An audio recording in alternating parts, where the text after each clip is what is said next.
So this DT466 would not start. Chased around electrical problems for a little while and checked fuel pressures. All that stuff was good. Checked the engine oil level. That was good. We checked everything. Even checked this reservoir, which is behind. I don't know if you can see that or not, but there's a sensor right here. You check the reservoir for the high pressure oil system for the injectors, and that had oil in it, but it wasn't coming out the top. So I pulled that sensor out, turned the thing over, and guess what? Nothing came out of there, which it should have.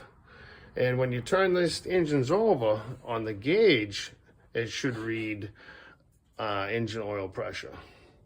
So anyway,